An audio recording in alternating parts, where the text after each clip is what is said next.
Welcome back, guys and gals. How's it going? We're here for another episode of the Insider Gaming News Talk Show.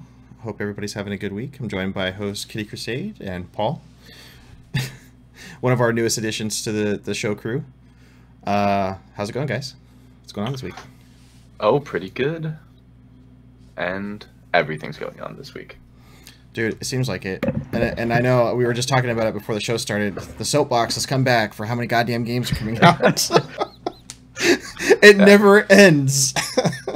Especially with all the announcements for February. Like, the February releases has sparked this again. I thought I was going to be good with it. Like, I wasn't going to talk about it for a bit.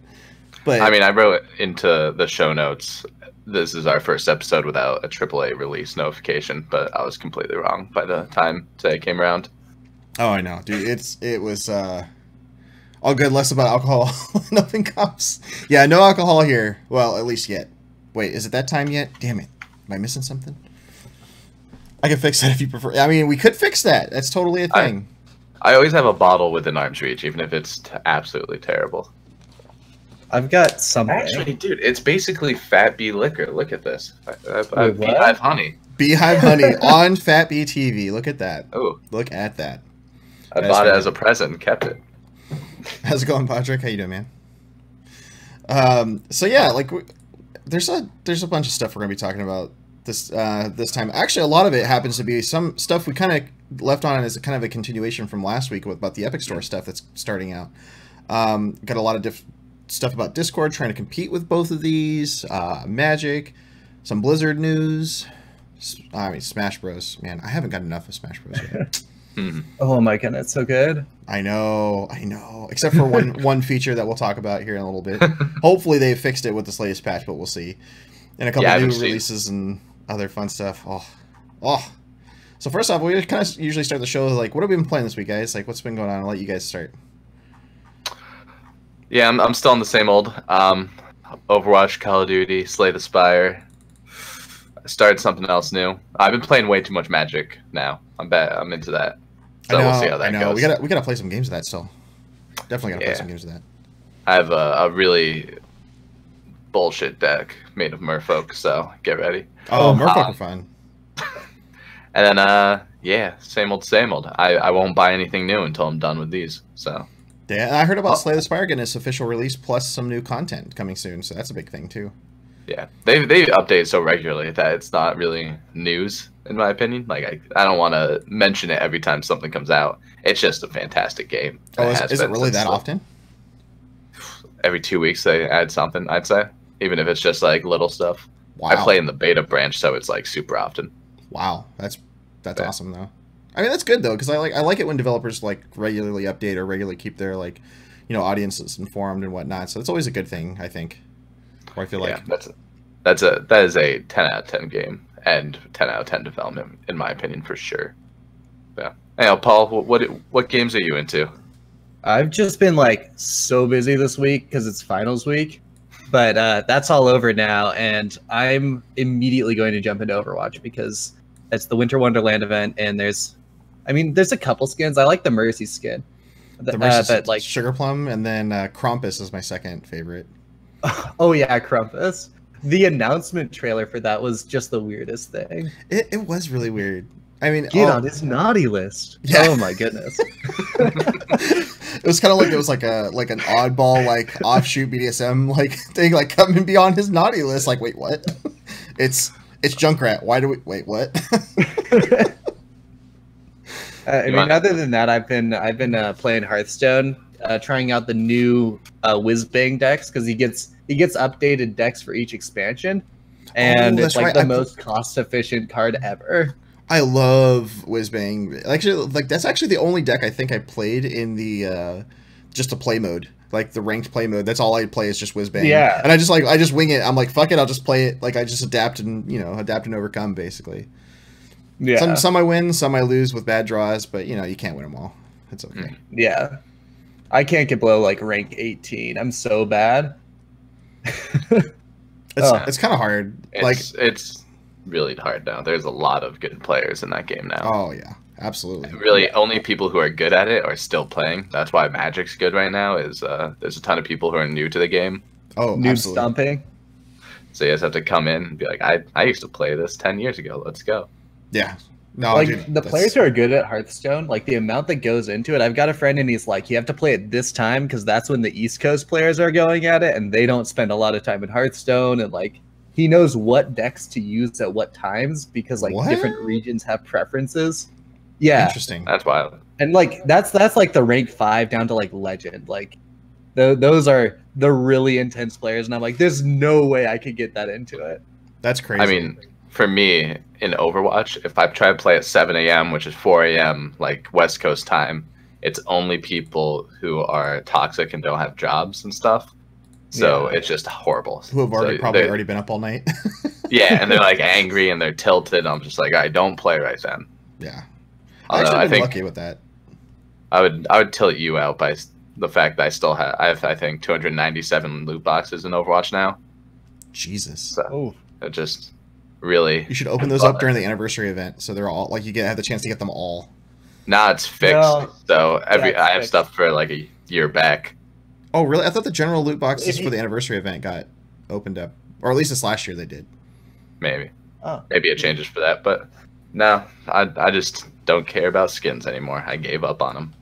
Oh, it was addiction. A voice pack or a fucking spray or something instead of a skin. Yeah. Sorry, I used to play for like the Overwatch team for Boise State, and we did practices at 9 a.m. And we would like if we couldn't find like scrim partners to go with because we're practicing at 9 a.m. Pacific time or Mountain time, and if we couldn't find scrim partners, we'd queue into competitive, and we had 2 squads of players, and it was the really good players that were we had a couple top 500 or maybe just one top 500, like some really top tier players, and then this other squad that was a bit more ragtag, and that's the one I was on.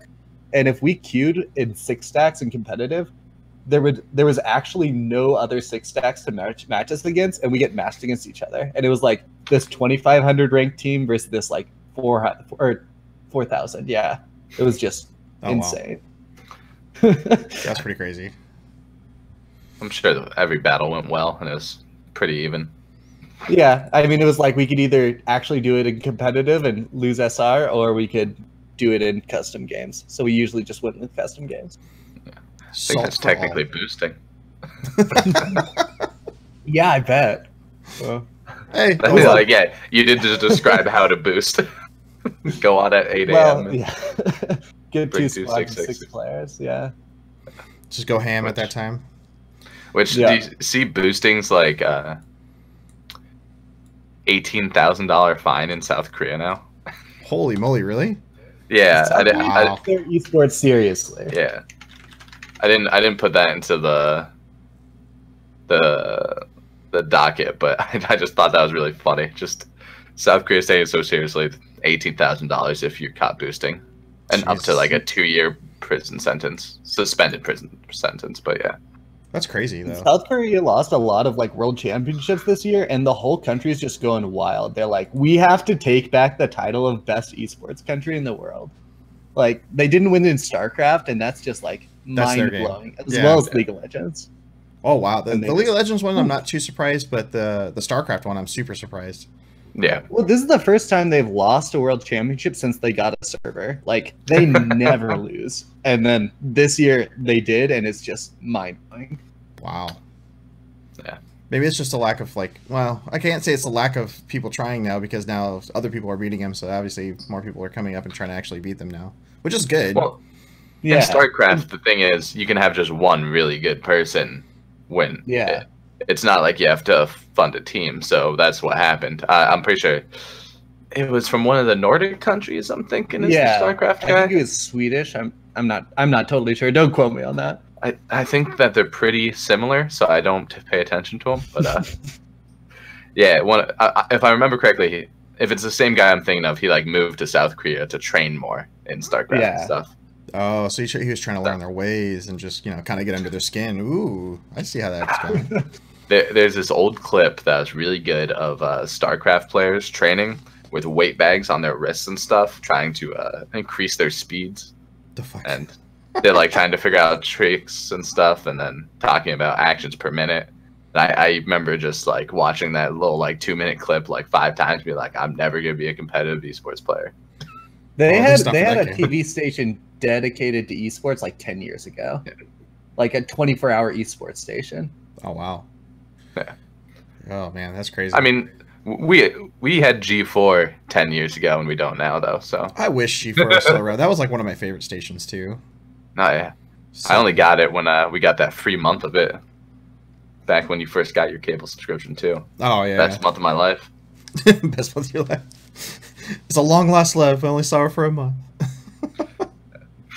So getting into some of the news that's happening, this is actually kind of a cool thing that I saw. It was Epic is actually going to be making Fortnite's cross-platform features and functionality available for all developers. So it actually gives them a way, or developers a way to do like their login, matchmaking, achievement, services, all that kind of stuff available to anybody, which is kind of cool. I think that's kind of a way to speed up the industry to finally bring more cross-platform like functionality, which I think is a huge thing. Like, we've been asking for this for a while, and of course Sony was like the big stickler about it, and then recently they finally opened up and were like, you know what, fuck it, let's do it then. After they've gotten like bombarded for, I think it was like close to 7 or 8 months, like hard on the lack of cross-platform, because everybody else was doing it with every other thing they were trying to do, and then they were starting to get too much flack for it, to the point where I think they did finally start seeing a drop in like purchases and stuff for like sales and stuff for the consoles, and then a lot of other dev companies skipping the platform entirely when they're making their game for multiple platforms, which was kind of a cool move. I think it was kind of needed though. Like, you're getting to the point where everybody wants to just game together. We don't care about what platform we're on. Like, the console walls and the barriers are finally coming down. You don't hear like Xbox versus PS4 bullshit all the time as much as you used to. But I'm finally glad that there's going to be some kind of a few more walls and barriers taken down, at least in that regard. Yeah, I mean, even from just an optics point of view, Epic doing something that's good for everyone without any fallbacks or like monetization, it's not only going to be, good, it's also going to drive people towards the Epic store that they've been pushing just by having goodwill. Yeah. And I think it was a good move to do right after the kind of bad will we saw last week, so... Yeah, well, the only other bad will I think we saw last week in terms of Epic stuff was the one of the next topics where I put it down. I might as well just talk about it too. Was the Epic sword, Nordic sword or whatever, was vaulted today after only being in less than a week. And the Infinity Sword or something like that. The Infinity Sword, yeah. So they had it in there, and it was they did one of the small like qualifier tournaments for the Winter Series. And basically, like, these unknown players were coming in and just wrecking the house if they got the sword first, basically. And it was just fucking up the standings, like, left and right for the Winter Skirmish Series. And everybody's like, hey, Epic, you're ruining our $1 million tournament. Like, even Ninja didn't get in because of that sword, basically. Yeah.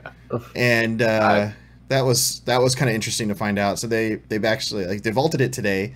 And they're like, sorry, guys, we didn't mean to do that. We're gonna work on making this a better thing, but for now it's going away. I mean, they've done pretty badly in their winter series. I know the guy who won 2 of them, Tifu, got killed by hackers, and they're just like, oops, well, we won't let the hackers in, and they didn't get another shot, which is like kind of insane. Yeah, that's the equivalent, not quite, but like, Shroud getting killed by a hacker in a PUBG tournament, and then be like, well, we don't have Shroud in our tournament anymore. That's like, at the same time though, I kind of don't want to see the same guys at the top every tournament either, though. So to some degree, that's actually kind of nice because you're going to allow some sunshine, your spotlight to come to all these other players that are actually trying to make it out there. Like, I mean, that's kind of one of the things I like about like trading or CCGs, the collectible card games, is like it has enough chance to it that the best player isn't automatically going to win every time. Oh yeah, and like there's enough RNG to you'll see the RNG screw somebody every once in a while, and then. But it can't be too much. It can't be just like a flip of the coin tournament. No. It's I don't think it's ever really a flip of the coin. It's usually like bad RNG draws, basically. Like whatever you get on your luck of the draw, and then the plays. I mean, every play is a big deal. So that's kind of the interesting thing that can come out of that. Epic Store has also got Subnautica free right now. If you guys haven't checked out Subnautica, it's actually going to be free on the Epic Store all the way through, I think, almost Christmas, I want to say. Yeah, it's for a while. Actually, I'll open it up right now. Find out. I got Subnautica. I don't remember if it was like a Humble Bundle or something, like way back in like super early access. And I played it for a while, and that game is like the only game that has terrified me. And I just can't go back. It's so scary. Like you go down into the depths and just stuff you have no idea just grabs your face. Oh. Yeah. It's like a horror game without being a horror game, specifically. Yeah, exactly. There's a lot of jump scares and stress in that game. Oh, I turned it into a home simulator where I just made nice things in my house and didn't go outside because it's like real terrifying. That's how I liked it. Yeah. So it's sorry, go ahead. It felt like it was like a high quality underwater Minecraft, like a high graphics underwater Minecraft, and it was like I could play this as Minecraft. Yeah. Oh. So eventually the stuff attacking is just too much, man. Oh yeah, I could totally see that. I beat it, but just barely. So it's free now from now till December 27th. So you got almost 2 weeks to pick it up. Oh, not bad. So actually, yeah, it's not bad. Yeah, it's about 2 weeks from today to pick it up. So that's actually going to be pretty cool. After that, Super Meat Boy is also going to be free on the store, which will be pretty cool. Oh wow, since last week, Darksiders 3 is released on there, and Satisfactory is also coming soon. That's actually the only game on only other game on there I'm actually really super interested in. And then maybe World War Z, but I'm curious to see what happens with that first before I buy into that. Yeah, we have the ability now to wait. We're not starved for games. Might as well wait a month and see how it goes. Yeah, for all those. Like I could literally take off work for like the next 3 months and still not be able to get through all the games that are coming out just by themselves. Not even backlog, just the games that are coming out by themselves. Because like especially the stuff that's coming out on February 15th that we'll get to here in a little bit. Like all that stuff I want to play, all of it. Yeah. So I'm just like I got Black Ops 4 and only got to play it for like 2 weeks before I got swamped in schoolwork. And I was like, I wish I had more time to play this because I hadn't played Call of Duty since Black Ops 2. And I was like, it's a return to form. I'm ready to get back in it. And then just immediately could not play it through like just work and stuff. Oh, man. No time. Yeah. And half the players have already gone to new games since that because so much stuff is released. Yeah. Too late now. Yeah, there's so many new games. Kitty, you can go and talk about this next one if you want. The following up with the whole Epic making the store, Discord's trying to come in harder now. But they announced a 90-10 split, which beats out Epic by 2%. By 2%, yeah. It was 88-12. And I know Discord also has at least a pretty well maintained way to communicate with your friends on it. So that's going to give them a boost, which Epic doesn't really have yet.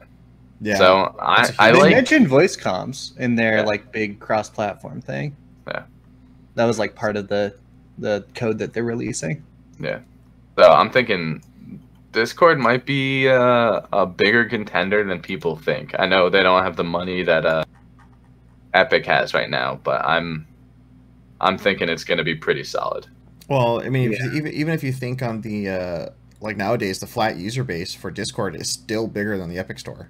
Yeah, I mean, there's so many just free most things. Yeah, like I mean, it's not beating out Steam because Steam's just a behemoth, but yeah, because it's like it's getting close to like I think it's 800 or 900 million users now or something like that. It's really huge. Yeah, I don't know the exact amount, but I don't know anyone without a Discord. Yeah, or even, and you know, it's the most user-friendly thing ever. Oh my goodness! Except for setting up servers. There's a couple things that could be improved there, but overall, it's pretty good. Yeah. I guess, yeah, getting me into a different chat was a struggle today, but other than that. Oh, yeah. It's just a refresh thing. Yeah. Like, it used to be that Steam, like, I couldn't imagine getting a game that wasn't on Steam because I just didn't want to not launch it through Steam. But, like, ever since, like, I got a bunch of Blizzard games and they're like, you can't put this on Steam. You have to launch it through our own thing. I've been like, it's not so bad. And, like, it's not that I'm moving to Blizzard's battle.net, but instead I'm just like using all these other things.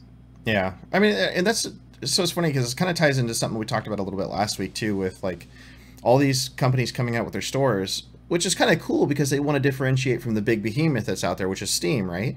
And everybody's complaining about Steam and their cut for the developers and all that kind of stuff. But then also you've got the same front coming from, you know, like video content. Like it's kind of going in hand with the video content thing, or there's too many fucking stores for everything, and people are going back to pirating because they don't want to deal with the games. But now, obviously, you have the different story of having to deal with multiplayer and DRM and all that kind of stuff for video games, where it's way more stricter on games than it is in video content. But it's just kind of funny. It's the same stigma that everybody's kind of getting into. They don't want to have all these different storefronts and all this other stuff to manage just because, you know, they don't want to deal with all these extra storefronts. So some people like straight up skip buying a game if it's exclusive to one storefront because for that same reason. I mostly want to see people releasing games on Discord, Steam, and Epic, not just picking one and trying to push us in a direction. Having it on multiple ones. Or Uplay. I don't really like those ones. What's funny, all of Ubisoft's games you can get through Steam. Like I've got my Rainbow Six Siege through Steam, and I just launch it and it throws Uplay up in the background, and I don't even notice. Super nice. Oh, okay, that's right. Yeah, because I was like, it still uses Uplay to some degree, just not in the open. I think. Someone from a Russian, what is it called? IP address is trying to get on my Uplay like once a month, so it drives me insane. What the fuck? I just get an email. It's like, hey, is this you? I'm like, nope, still not me in Russia, man. Please stop them. But what are you gonna do? Yeah, it's funny seeing that. It's probably the first time this happened, but every game we're talking about is on a different platform release. I mean, we're talking about Epic, and then Magic Arena has its own one. Blizzard has its own one. Fortnite uses Epic. I mean, like, it's the ones I could get behind the most. I mean, at least for me, is Steam and Blizzard for sure. Everything else is kind of tangible. Like, Uplay is there and it works. Origin is there. It works for the most part, but it's really kind of slow compared to some of the other ones. Like, their download speeds are very inconsistent with each game you download. That's the only thing that bothers me there. The Battle.net store is fantastic, I think. I think it's actually probably the coolest thing that, or the nicest piece of software that Blizzard writes. Because it's always been pretty stable for me. I don't have many problems. But it also is one of the launchers that updates the most, like as a platform too, not just the game updates. Not where like Steam, where it has a fucking platform update like every 9 months. Yeah. Or 6 months or whatever it is. It's like really super far between. And everyone wishes Steam would go back to updates, whereas Blizzard actually makes decent ones. Yeah, and their store's pretty straightforward. It's simple. I kind of wish you could like not show the games you don't own though. So there's certain little things like that bug me about the Blizzard store. Aside of that, functionality wise, it's great. They want you to buy the games you don't own. Yeah, that's pretty what it. I imagine that's what it is. It's a ploy to get you to try to buy the games you don't own. Without doubt. Yeah. I don't know. It's gonna be weird watching the user bases split up a little. There's going to be, I'm sure, some controversy that sends a bunch of people one way, and then people are gonna not gonna be able to play together, and it's gonna cause an uproar. No. I wonder if we'll see Uplay, Epic, Steam crossplay correctly or some shit. Because I'm sure there'll be some game that blocks it, and that's gonna be the worst. Well, like Steam and Uplay play together now, because you always have to have a Uplay ID with any of their games if you're playing multiplayer, especially. But the other ones, I don't think they're like all the rest of them are pretty much platform exclusive. Like even like all the EA games are all Origin specific now. Mm-hmm. Yeah. Although, I mean, what EA games are you still playing?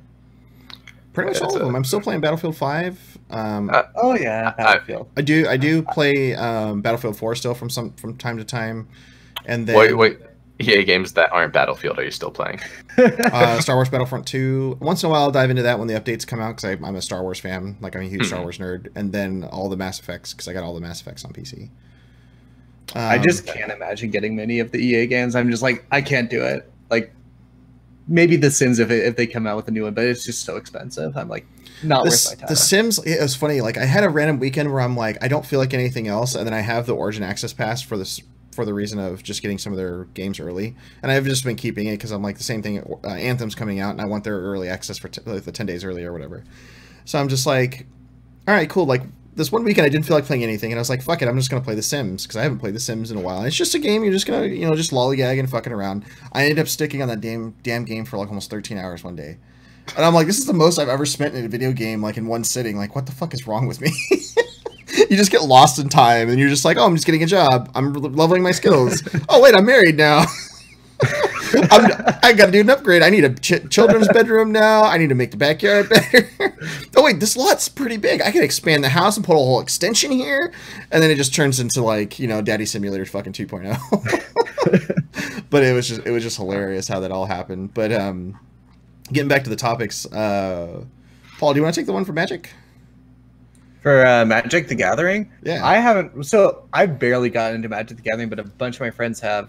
I don't actually know what's up with that. I guess they kind of just dropped the rewards, the amount of rewards you're getting, and that caused a whole lot of backlash. And I'm just giving the summary. I don't really know this story. No. So yeah. So what happened is like in the constructed events that they're getting ready to do for like their ranked seasons and stuff that are getting ready. I think it just started today or yesterday. I think. Mm-hmm. They released this big thing and everybody started figuring out what the new rewards are, and it was like substantially lower, and then it came out to be where it was like almost 90% lower for like their base gold, base packs, base the gems or whatever you get is like their premium currency to buy cards and stuff like that, and everything was like dramatically dropped. But after a huge bunch of backlash, they fixed a lot of it from my understanding. I don't know what the numbers are for the fixes yet. I saw them on Twitter yesterday. I want to say let's see if I can find it real quick. Yeah. But it was on there yesterday, and they were talking about how they took in a lot of that feedback, and now here's the fixes that we're putting towards on this. Yeah, I'm not 100% sure if they went ahead and put the fixes in, but I know they stalled the patch and are planning on doing the fixes. And it seems like they're listening to the community for once this time, but we'll see. Oh, they haven't actually they haven't made any promises. Jesse's all just like real life. Wait, just like real life. Wait, did I miss one? The Sims. Oh, The Sims, just like real life. Oh yeah. No, yeah. So there was the feedback in that tweet there. They just posted it 2 days ago. Yeah. So that was kind of a big push. Actually, here's the development team. So thank you for your feedback, and you gave it. First things first, we're going to be rolling back proposed changes to our constructed and competitive events. Rewards will be the same as they were before these events, while we're still intend to make changes to the two events at a later date to address concerns the amount of new players entering them with tutorial decks. We clearly missed the mark with this iteration. So it's back to the drawing board for us. We've announced earlier on Twitter that we're delaying maintenance so we could roll back this change. Everything else that's been announced is still planning to go live, and we update you with the new maintenance once it's available. Please continue to give feedback during this first preseason. Will be run between January 31st, or now on January 31st. Your feedback will see players' progress in all countries and how we evolve ranking up in the following preseason plan for February. There's a lot to test, tweak before we run the first official season. So they're listening, which is a fantastic thing. In fact, I got to give props for Wizards of the Coast for making like really fast and upfront comments when the community's super angry about it. Yeah. So it makes me really happy to see that.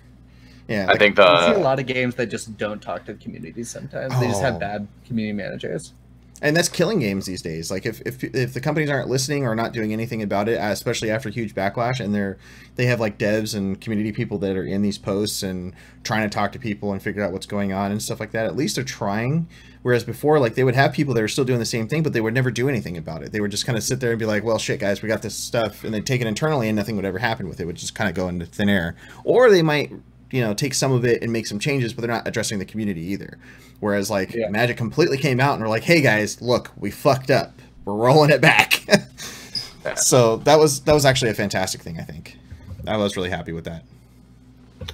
Yeah, them and Epic are doing quite well on the community management front. Oh, showing that mistakes don't ruin games. Unlike fucking shining stars. I got to meet a lot of them when I was up at PAX West too, and the devs for Arena, and even the community of people that were at TwitchCon even were fantastic people. Like they're super fun to talk to. You could talk to them about anything. They're super open to getting feedback, and if you ask them for their thoughts on even some of the feedback they gave, and they'll say why this may or may not work, but we'll take notes and give it to the company. And they actually like a lot of them had like pen and paper and stuff with them, so they were actually taking down feedback from people because they had a bunch of live demos on the floor too, which was really cool at TwitchCon. Which kind of puts us towards our next thing, which I want to point out. I don't know if you saw this for the Smash Bros. Ultimate Online, which was not working well for anyone. Did you see that they recommended maybe port forwarding every port on your router to make it work good? What? That was something Nintendo actually said. They suggested that for users to do that? Yeah, which I'm like, oh, don't. Nobody's gonna go and do, what is it, 200 different ports that you can do? I mean, hell, just let them in. I'm ready. Hold on, let me write a script for that. Jesus. I think it might have been blown out of proportion a little, but there was a bunch of people saying, well, we have to do port forwarding with all ports, like, just go for it. Yeah, the Nintendo support website's just opening up UDB port 1 through 65535. Pretty much open everything you can, no ports. So over 6,000 ports, never mind. 60,000. Oh shit, 60,000. 63,335. All the ports. All the ports. Fuck it. Let's just do it, guys. We're good. We're fucking good here. But they did release a new patch, which is supposed to help with their online play, which is by far the worst part of Smash Ultimate right now. So hopefully there's something good coming from that, but I don't actually know because I have not played it since then. It's funny because I'm still just trying to like just get all the character for Super Smash Bros. First. Like I haven't even gotten. Yeah. I think I've unlocked 3 characters because I've only been able to play a couple hours so far. Yeah. And I'm just like, fuck, man. Oh. Like I just want to go and sit down and do this. I have a feeling a lot of the stuff I'm going to be able to do for the game is going to be when I'm on my airplane ride in a week. And that's the good thing about a Switch. Yep. But yeah. I'm not seeing anything on if the online's any good yet. So maybe no news is good news in this case. I mean, if people are just playing and not mentioning it, it would be perfect. That'd be a good thing. But I'm kind of okay with like for Smash. I feel like all I ever want to do is play local. Like I never even tried the online multiplayer, and I put hours into that game. I haven't unlocked all the characters, but I'm getting close, and it's like. It just feels like a local game to me. It's just more of a fun thing to do with friends. I'm the kind of person though that's like keep the items on. Everybody chooses a random character because that's the only way I'm gonna win is if I get lucky. Yeah. See, I once was in charge of bringing a GameCube and controllers and Smash to a bachelor party where we only played Final Destination 1v1s to show who was the best. It was The Bachelor, but he lives in DC, and if I don't get the game working and online so that he can still beat me, like he's just gonna be pissed off and make fun of me. So I have to bring it back. And you gotta go and save your honor for this one. Like, the thing is, like, my honor is getting beaten by him, but I don't know. He was a local champ back in the day. I don't think he still plays competitively locally, but you know, I want to play against people who really show me how bad I truly am. So, oh man, that's why I played the online cross country stuff. Yeah, I mean that makes sense. That definitely makes a lot of sense for that. Yeah. We did skip over one topic. Actually, Paul, I'll let you take this one. I think you know about yeah, this one, right? that's one that I'm really like I want to talk about is Blizzard canceling Heroes of the Storm Global Championship. And I think they announced they also were canceling Heroes of the Dorm. I don't know if that's going into effect this year or next year, but that is Oh yeah. It's all 2019 events. Oh man. But like I get it because a Blizzard like Heroes of the Storm wasn't really a big game, but it was fun. Like for me doing the university stuff, like it was super fun. It was the game to be good at because of Heroes of the Dorm. They'd pay for your college, and it was like that was unheard of, and it's something you can't get in regular sports because the NCAA is like super restrictive on their scholarships, whereas Blizzard's like, we don't have that restriction, we'll pay for everything. But like Heroes of the Dorm going down is rough, and like our team at Boise State's top 32. Like that was where we ended. We got kicked out in the round of 32 in the big tournament this year. Oh wow! And yeah, like we had a super good team. One of our players was like the number one player for one specific hero. So it's like he wasn't the number one player, but he was very good at this one. And he basically just drew a ban every time. Like every game he didn't get to play it because he drew the ban, which is pretty cool. And he was still good on all the other characters. But like that's like rough for me, and like it's really the pros that are mad about it, but it doesn't hit me there. I'm like, oh man, the poor Here's the Storm team. A lot of them are trying to pivot. Like one of the players is moving into Hearthstone, and another one's trying to start CS:GO if the university will allow it. So like, I feel like they kind of smelled it in the wind that it was kind of going down, so they were a bit prepared. But like, it's rough. We had a really good team.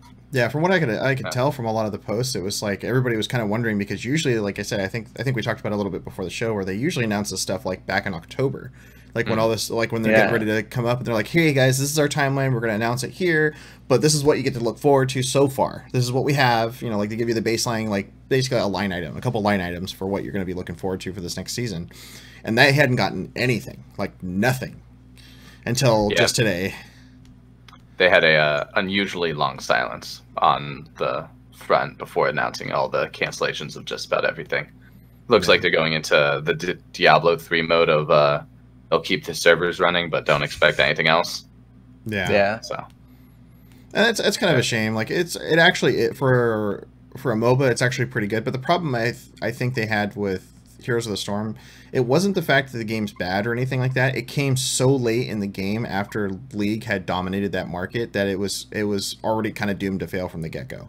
It's an easy to play and a lot more accessible compared to a lot of the other MOBAs that are out there. And I think it's a fantastic game that uses a lot of cool ideas for their IPs because it uses characters from across all of their IPs. But at the same time, it just came so late. Like if they had thought about that maybe 2 years prior to that and gotten it in there, it probably would have done better than it does now. And then it's the same thing with like Dota. Like what was the other Heroes of New Earth? Like that died completely because of Dota 2 coming out. So this is kind of going that same side just because it was a little late, late to the game essentially. Yeah, it's always been the little brother of the MOBA scene, so it's not too surprising to see it finally kind of fall. Yeah, I'm kind of worried. I'm kind of worried because like Blizzard controls Overwatch, and that's supposed to be super big, but like they just killed an esport.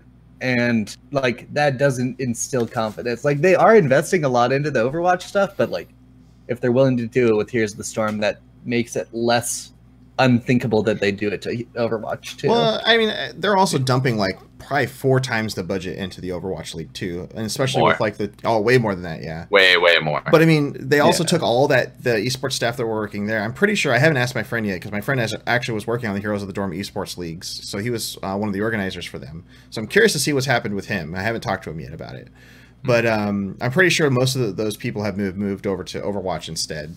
Just because they're all, esports organizers and all that kind of stuff. So I'm sure that's part of what they're going to probably be doing since all of the, the college and pro level esports stuff is gone for HOTS now. But they were very specific in their statement to say, like, we're not laying people off. We're shifting the resources to other games. Yeah. So Blizzard seems to be bit better. Pretty. I don't know if they're just a good company or they know what looks good, but they've been pretty solid on moving people correctly and not like ever falling into layoffs or just getting into shitty stuff. Yeah. Fucking Daybreak. That's another topic for today, which is our next topic, surprisingly, is PlanetSide Arena got announced, which is the one game I want to say, I mean, it's cool because I love PlanetSide. At the same time, not a goddamn person in the world asked for it. Yeah. Like, nobody I mean, like, don't get me wrong. Like, I love the people at Daybreak. They're actually a local company here. They're only like 5 miles away from me. But the new leadership team they've got working and over there are complete idiots. Like, they just laid off 75 people just this week, I think. Just this week or the end of last week. I can't remember which one it was. And this has been like the super secret game they're working on. But I'm like, you guys are putting all your stuff into game, like a genre that's already getting hate right now for people releasing a battle royale every 2 weeks, basically. And I'm like, I get it, guys. Like, you guys want to try to join the market, you know, a year late. But why? What are you guys' thoughts? PlanetSide, though, is cool. And that's where it might win out, is kind of like how Battlefield 5, because they delayed their BR a bit, got some good, I don't know, feelings. PlanetSide just is a good game that has huge... they're known for having huge battles and such. So having these giant... I think it's 250 versus 250. Versus 250. Yeah. Wait, 3 teams? Yeah, it's 3. It's all 3 of the factions still. Yeah. Oh, okay. So yeah, having these like 750 player things isn't the netcode nightmare that it is for every other company that's releasing. Yeah. Well, true. I mean, so is it gonna be good? Probably not. Will I play it? Almost certainly. Like, who knows? Yeah. It's like PlanetSide 2 is just such a fun game. Like, only one time in the regular game I ran into like every person in a server fighting over one base, and that was the best gaming experience of my life. And like, it's just so rare, and like maybe it'll kind of bring those kinds of experiences to be more common, where you're actually seeing everybody in one spot. Like, that's what excites me about it, is more huge battles. Yeah, and the huge battles are like what brings a lot of people to games. I mean, look at where we are pretty much here on, on Imperium News stream team. Essentially, we're coming from EVE Online, which have multiple 1,000-person battles easily. In fact, there was just one 3 days ago. That was there were 1,600 people in a wormhole hidden in the middle of nowhere. You know, like, and they killed the very first Keep Star that was ever dropped in the game when the Citadel's expansion dropped. Is that what everyone was so angry about? I can't understand anything anyone says in that game. The show before us, and I was just like, this sounds interesting, but I don't know what's going on. Yeah, a lot of it is basically like, take real life politics, put it into a virtual universe, and that's what's happening. You just need I need someone who just does first grade EVE news. Like, this is what happened. It was a big ship and it got blown up. In this case, it was like the largest player Citadel, so that was... there's a good scope video you can watch now. Oh, yeah. So yeah, you can see all the new scope stuff from CCP. They're actually finally releasing those, which actually, it used to be a fantastic little web series they used to do, and then they dropped it for like a year or more, actually. And finally recently brought it back because everybody's been requesting it back for so long. And it's because it's a good, PR thing, so it's fantastic. But this is also another game that's suffering coming out in the fucking winter. It's like, it's coming out January 29th, like 2 weeks before all this stuff from, the big February push basically coming out, which is kind of interesting. I don't get why they're like, all the games are getting released in February.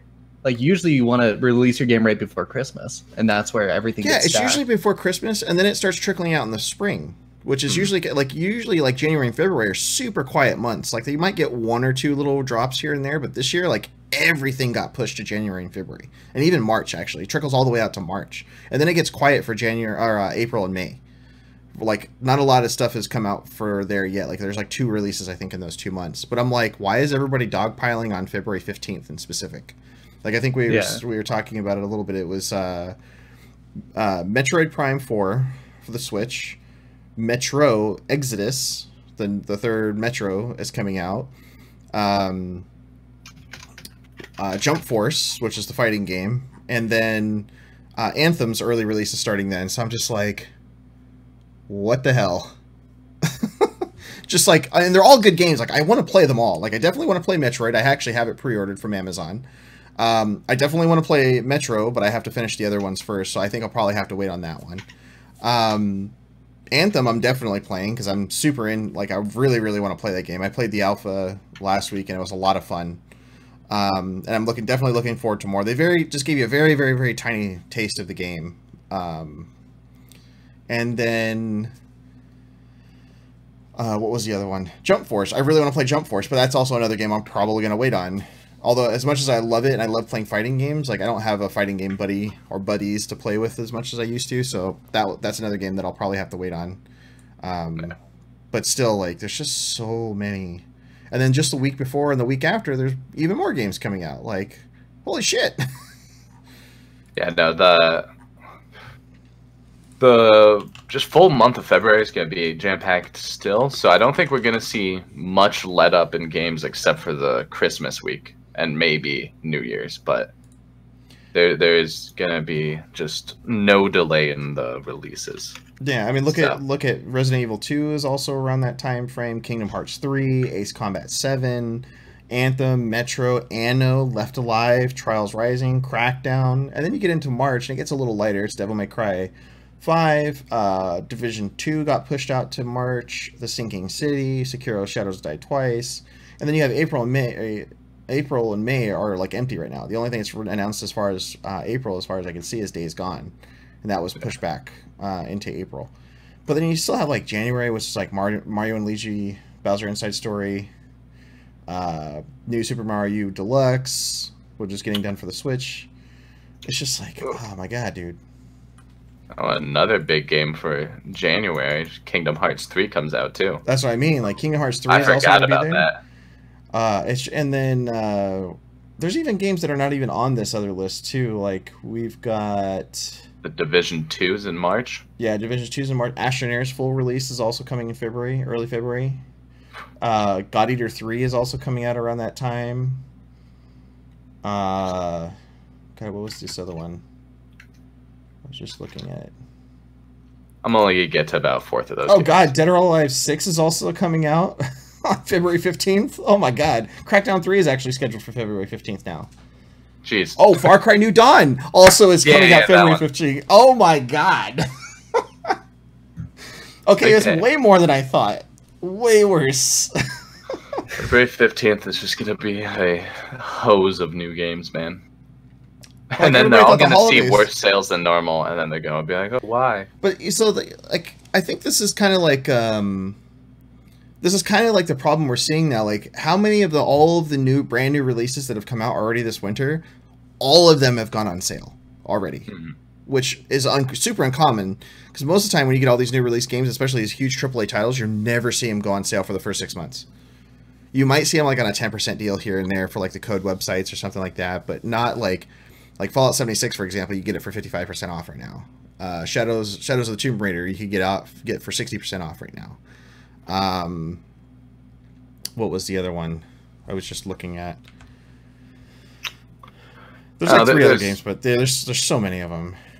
Darksiders 3 is already on sale or has been on sale. The Steam Winter Sale is also starting next week, which I'm really curious to see what happens. Oh yeah. I'm sure there'll be plenty. Oh, dude. more games I don't have time for. Right. I don't know. So no, I'm done with the semester. I got a whole winter break to just flow through my great game library. But I follow the business side of it, and so there's like the business term for it is like wallet fatigue. You want to get to the like consumers' wallets before they spend all their money for Christmas. But that's why it's so weird to me that they're releasing right after Christmas, because usually people just stop buying things. Yeah, but like all the games are like, we're putting our stuff on sale. We want your money now before you spend your money on anything else. And it's like this race. Yeah, you can't even do it. Crazy. Just Cause 4 also has already gone on sale. Wait, seriously? Yeah, Just Cause 4 already went on sale. A Humble Bundle? I saw that's 3 triple XL. Yeah, so it's like the collector or the all-in-one edition, basically. Yeah, and I know there is a lot of people going after kind of the gift card kids after Christmas, but so we might see big pushes in sales and such there. But who knows? There's a lot going on in there. So tons and tons of new games. It's a good problem to have. I mean, it's a unique problem because I don't think we've ever, like, I think we said this even before the show started. It's like, it's a very unique problem because I don't think, and I can't even think in the last 10 years, I've never seen this many games come out in such a short period of time. You count November, or basically just take October all the way to February. That 5-month span, I've never, like, more games have come out in this 5-month span than the last 2 years combined, basically, or just about, in terms of like big titles that everybody wants to actually play. And several of them need pretty large online like bases to kind of go, which is what's worrisome for me. Yeah, because not all these shooters and not all of these CCGs are gonna survive through a year. Oh no, and no, not at all. I like the games think the that kind of keep going to survive at all. It might not survive to the end of this year. And I feel like if another one's to go down, it would be like just because Hearthstone's already there. Hearthstone's lost a lot of players. I don't think it'll go down, but I don't see Magic leaving. No. Magic just put 10 million into their prize pool for this next big full season, so that's why a lot of these people voiced their concerns too earlier about all the different rewards going, because they want to still be rewarded while they're practicing and training and playing all these event seasons all the way up until the real stuff starts, where there's actually real money involved in these seasons. So that's going to be kind of a big thing, and along with the tournaments they're getting ready to do and all that too, which is kind of a big thing. So I'm kind of excited to see it. I mean, Magic's another one. Like, I'm hesitant too because I used to get like black hole sucked into Magic. I was a very heavy competitive player for over a decade, and then I've basically quit for almost a decade now. Like, I've been playing Magic since I was 13 years old. Yeah, and the last time I was really, really competitive in it was about 2008. End of 2008 is when I quit, when Wizards of the Coast stopped doing Pro Tours, like actually leading the Pro Tour series, when they were running them themselves before they handed it over to like the game stores and private event holders and stuff. But it's interesting. It's the same thing. Like, I think we were talking about a little bit of Artifact too. Is like, they just updated the game, but they have also got the steepest, like hands down steepest drop in player base since their launch. Like, usually it's like they go up, they'll have like, a huge launch, and then they'll come down maybe 20-30%, and then it'll trickle away from there. This one went straight up, and then like a 70% straight drop, like almost immediately after, like not even a week after. You want to know the reverse Rainbow Six Siege? Can you guess what the peak player count on Artifact was today? I have no idea. 8,000. 10,600. So it's pretty sad that, like, I'm pretty sure Magic's probably quadruple that at least right now. Yeah, at least. Like, that's like solid, isn't it? Yeah, right. Yeah, it's still in beta. Artifacts below, The Witcher 3, Don't Starve, Skyrim. Like, so many single player games. Who stops playing Skyrim when you can play it on Alexa? Just saying. Just saying. Fallout 4 had twice as many users today. Holy shit! Really? Yeah. Like, that's I have to look. Yeah. I have to look at, like, you're looking at Steam charts. Yeah. Like, I'm curious now. Like, what were the big thing? I mean, Warframe's super up there right now too. Like, that's always a big contender. Path of Exile obviously is way up there because of their new expansion too. Dota is surprisingly back up really far, which is kind of surprising, actually. Yeah, was there a tournament on? Because I know you have to open Dota 2 to, like, kind of. Oh, I think there is a tournament. There was a tournament going on for that. Mm-hmm. But yeah, it's crazy seeing how many games have more players right now than Artifact. Yeah, I mean, that's still crazy. I mean, like, you're right. Artifact has the same amount of players as Farming Simulator right now. Although I'm surprised Farming Simulator is not like above it. Well, its peak players is 2.3 times as many at 23,000. So that's wild. Everybody was so excited for it too. They were like, "It's the new Steam collectible card game," and then it was just immediately hammered at launch. The minute I saw gameplay, I was like, I'm not ever going to play this game. Yeah, the lane thing I just couldn't get behind. Well, the lane thing is actually pretty cool because it really forces you to move away from traditional playing. Like, I actually really enjoy that feature because it goes 1 2 3 1 2 3 1 2 3 like when you do it and you play those tables at the same time. Now it's harder to keep track of it now when you have to do all these other things in the process, so it makes it a little more challenging. But I do like the features. I don't like they put a price tag to start it, which is why they're not doing as good. I don't think. That I will say, Artifact is also just a bad game to watch on Twitch, and that's how I started getting into Hearthstone, was watching people play. So, why would you say why do you think it's a bad one to watch? What makes it bad? Having not played it, no idea what's going on. Can't read the cards. I'm just that's kind of why I love Magic, because you could they have an extension, a Chrome extension that does the deck builder, and then they can, like, your audience can actually look at what all the stuff on the board to see what's going on, so they're not just guessing or saying, hey, streamer, can you go and check that card so I can see what it does?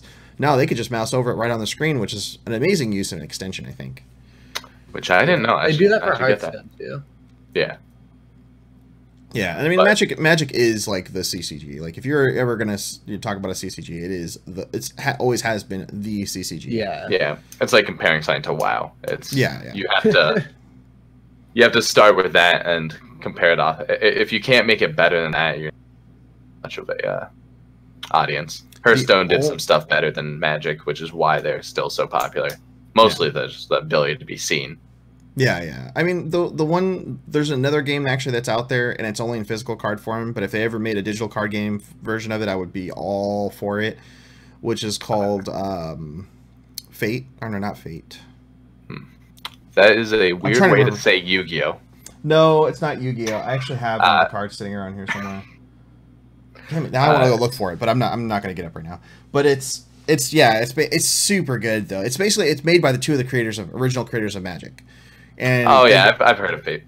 It's basically you have a leader, or what they call a ruler, and you can flip it over, and it has different abilities and stuff like that. But it has the same kind of mana system, same kind of ability system and stuff like that. A lot of the mainstay stuff are pretty similar, but the ability to use combos is way better in that game compared to a lot of other ones. And the use of multicolor is much better. And their lands are different. Like, it's actually a separate deck. You're never land starved. You never have a deck with lands in it. So your lands are magic stones, and you put one out a turn, unless a card allows you to do multiple a turn, but you have 20 stones max. So, and then you can have your separate deck of magic stones. Also, you can put them in however you do, like your normal lands. So if you have like multiple colors, there's multiple color stones and stuff like that. So you do shuffle that deck, you shuffle your main deck, and then you cut them both when it all goes through. But it's a solid game. That's one of the things I liked about Hearthstone over Magic, was that I always got a mana crystal every turn, and I didn't have to just depend on mana. Yeah. Like drawing mana. I hated that. I hated that so much. Yeah. So that's one thing that the other game does take away kind of bit. So that part is nice. Mm-hmm. But yeah, I mean, what else do you guys think we have for this week? I mean, I think we went through most of our main topics. It's a lot. I mean, otherwise it's been pretty quiet aside of a few things, but everything else has been still pretty interesting.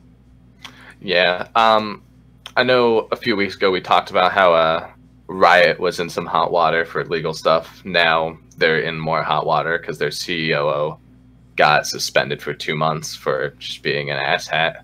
To a large degree. Unpaid forced leave of absence. Yeah, which isn't good enough. Not for what he was doing anyway. At least from the sounds of it is. They didn't go like too much into like straight depth on that, but like I can only imagine that they've at least like had someone confirm that he was just like farting on people for punishment, like in their faces and shit. Oh my goodness! Which is like in a corporate setting is just a wild idea that I could not understand. Where you like so childish. Well, what the fuck? Why? Like, why is this a thing in corporate culture? if like someone's like college football teams farting on like their new red shirts, I'd be like, fucking idiots. But then they're like, oh, it's Riot's COO. Like, wait, what the fuck? Like, the one guy that's supposed to be fucking super, like business, business oriented. The fucking, operations officer. Like, come on. Yeah. You're the guy that's supposed to be enforcing the rules, guy, not farting on people. But during the All-Stars, that like came up on stream. One of the people who like didn't actually work for Riot but was like getting interviewed or something was like, Riot like doing bad stuff in their corporate culture? No. Yeah. It was like a whole thing straight on their own stream. Wow. Like they're getting called out for it so hard. Well, they're being sued for it from multiple places, which hasn't gone anywhere yet, but I'm almost certain it will. There's some pretty big write-ups of people who've left Riot and talked about the culture there. Oh yeah, and that's been like the big news this year about Riot. Like everybody's talking about how shitty the culture is, which is really odd because, like I've run into the community manager twice now, over at Riot. Mel, are one of the community managers, and a couple of the other colleagues that work there, including some of the Team Liquid guys. And they're super cool, but they never talk about that stuff, or never even like it doesn't even look like any of that stuff happens at the office. But everything's like hunky dory and perfectly fine. Yeah, which I mean, as a community manager, you might have to actually. But I mean, still, you're not going to go out and talking about that. Like that's true, but at the same time, like you would think, something would be indicated as wrong, especially for as bad as we heard the culture was for female workers at Riot, which was like the worst part of it all. I think a lot of it is. It seems as if it's the core execs that are propagating this. So there's probably not everyone who works at Riot's gonna be kind of just a piece of shit, but there's a blanket on everybody there. Yeah. So this is the year that it's hard to make apologies for people who work for a company that's gonna be doing this type of stuff. Yeah. But having a job is important, so I understand it. This is the year that Tencent acquired Riot, so maybe it's them forcing them out or showing a spotlight or something. Tencent acquired? If it has something to do with that. Did I miss Tencent. Tencent owns Riot and Activision Blizzard, so they just kind of own. They don't own the full company. They got a majority. For Blizzard, it's 10% in Blizzard. I thought they had a majority ownership in both of them. I don't think so, but I'll look it up. Oh, they own stakes in them. They don't own them. Oh, jeez. They own 15%. Tencent owns 5% in Activision. Oh, chat's calling me out. I'm so wrong. Oh. Yeah, no, that's a facepalm right there. 10. That's 2016. Bought 12% Snapchat. Oh, they bought a 12% stake in Snapchat, which is interesting. Activision Blizzard. That company is so weird. I'm terrified of that company. Yeah, well, they're like the Chinese Amazon, essentially, for video games and software. Tencent owns a whole lot of Epic, which might be what you were thinking of. Oh yeah. And I think part of PUBG. Yeah, they got their fingers in everything, but who knows? I just don't want them to have majorities in any games because I don't like it when there's hackers in my games. And Tencent does not care. Nobody wants hackers. Yeah. And Ron Waffle's also really good. He actually works in the gaming industry. He was actually local here in San Diego with Daybreak recently. Well, somewhat recently. That's nice. I don't believe he's. Romo, you're up in the Bay Area now, I think, right? I think he moved out of San Diego recently. I think. Sorry to call you out. No comment. Oh, okay, no worries. No comment. Sorry. No, let's figure out his address real quick on. No, we're not. Our chat. Oh no. I know where one of these chatters lives. Wait, rip. my girlfriend's in chat. She's in the next room. Oh, okay. I was I'm not trying to scare off chat too bad. That's just a good old fashioned joke about me doxing people.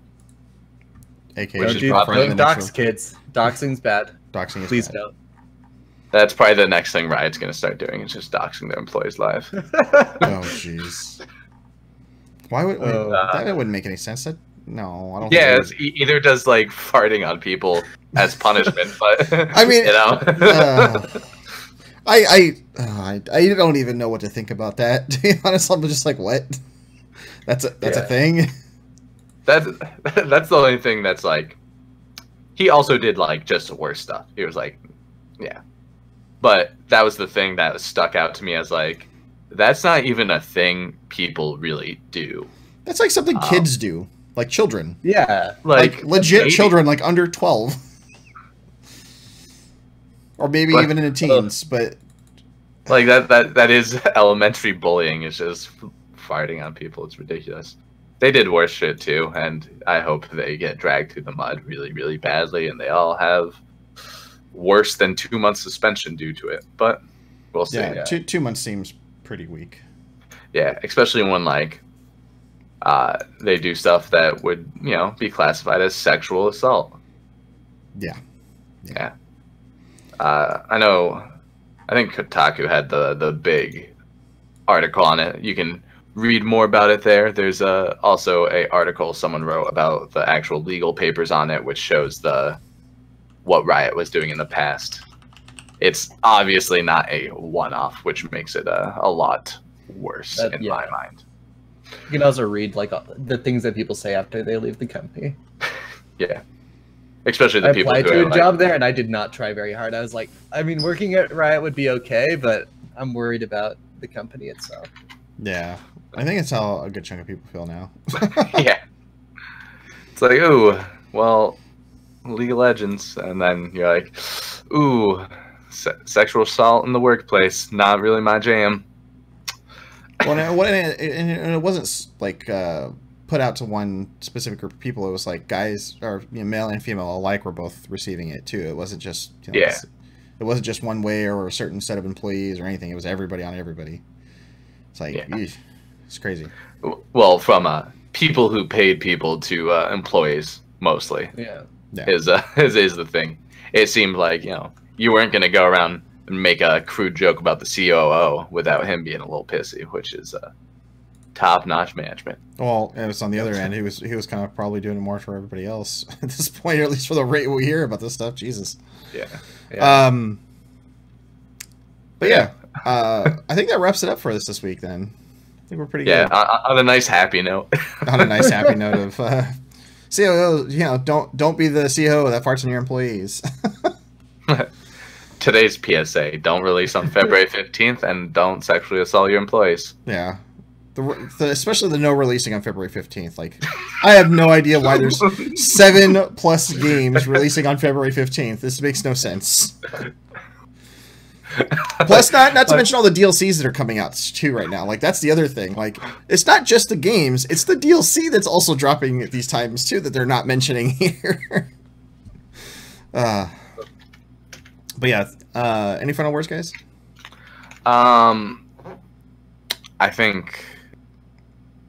Am I? I think I might be running it next week while I'm on holidays. So I'll see everyone next week. Who knows about anyone else? Yes, you may or may not see me next week. So it'll be these guys around here, including Drunk Canadian, who will also be back next week, and House Hendo.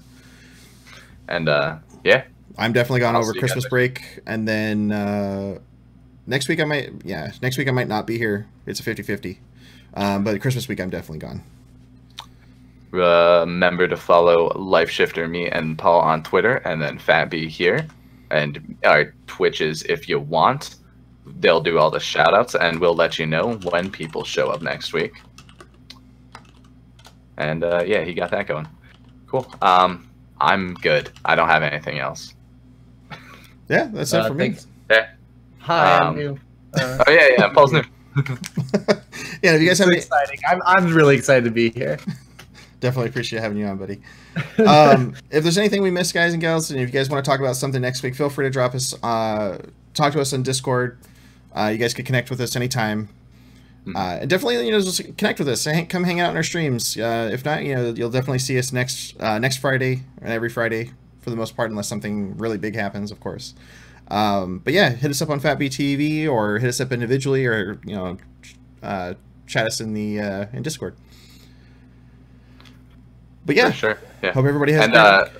tweet and send suggestions of things you want us to talk about, because sometimes we like getting a little more in depth on topics instead of just kind of hitting the news.